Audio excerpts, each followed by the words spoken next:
নমস্কার প্রিয় দর্শক বন্ধু, আপনাদের সকলকে সম্পূর্ণ অ্যান্ড সোমাস কিচেনে স্বাগত জানাই। তা আজকে আমি আপনাদের মাইক্রোওভেন ছাড়াই গ্যাসের চুলায় কীভাবে সহজেই চকলেট কেক বানানো যায় তার রেসিপিটি করে দেখাবো। তো তার জন্য এখানে আমি 2 কাপ চিনি নিয়েছি। যতটা চিনি সেই পরিমাণ ময়দা, 2 কাপ ময়দা, cocoa powder, baking powder, baking soda, vanilla essence, 1 cup তেল, 1 হাতা দুধ আর 2টো ডিম নিয়েছি।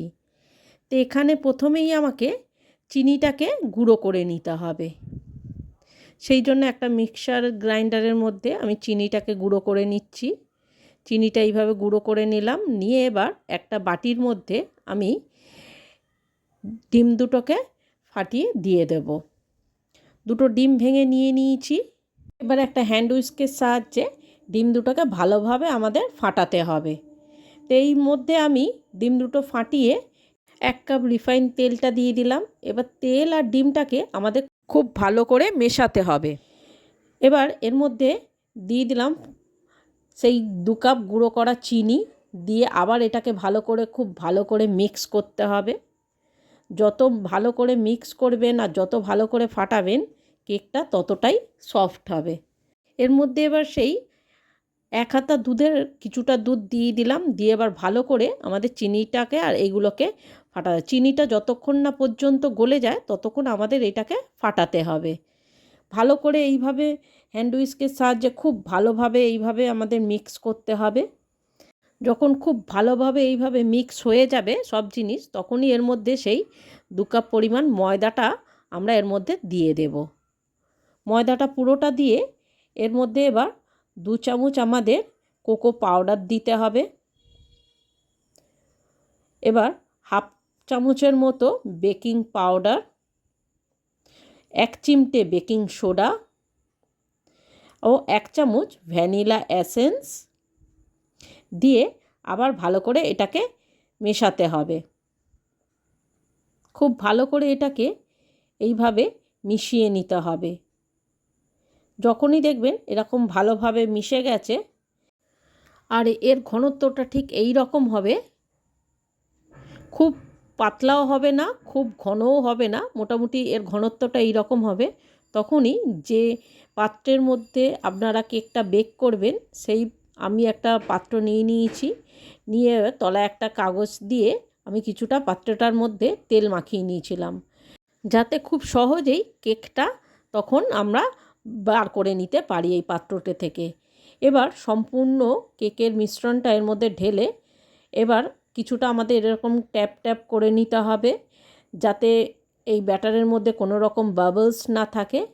এবার প্রথমেই আমরা গ্যাসের চুলায় একদম লো হিটে তলায় কিছুটা বালি দিয়ে একটা প্রেশার কুকার প্রিহিট করতে বসিয়ে দিয়েছিলাম। এবার সেই কেকের বাটিটা এই প্রেশার কুকারের মধ্যে দিয়ে এবার চাপা দিয়ে প্রেশার কুকারটা একদম লো সিমে 30 মিনিটের মতো আমাদের এটা বেক করতে হবে। 30 মিনিট পর ঢাকা খুলে আমাদের কেকটাকে একটু টেস্ট করতে হবে।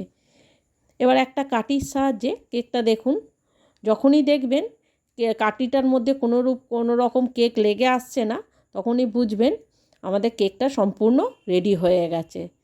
এবার আস্তে করে আমরা কেকটা সেই প্রেশার কুকার থেকে বার করে নেব। এবার ঠান্ডা হওয়ার পর দেখতেই পাচ্ছেন কেকটা যখন সম্পূর্ণ ঠান্ডা হয়ে গেছে, তখন একটা ছুরির সাহায্যে বাটির চারপাশটা এইভাবে করে কেকটাকে আমরা ছাড়িয়ে নিলাম। নিয়ে বাটিটা উল্টে কিছুটা এই রকম হাত দিয়ে ট্যাপ ট্যাপ করে দিলে এবার কেকটা সহজেই বেরিয়ে আসবে।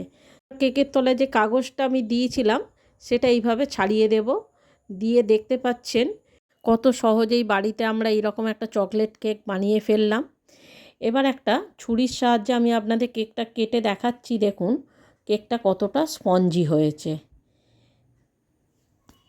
তো দেখুন কেকটা একটা ছুরির সাহায্যে কেটে আপনাদের দেখাচ্ছি। দেখুন কেকটা কতটা স্পঞ্জি হয়েছে।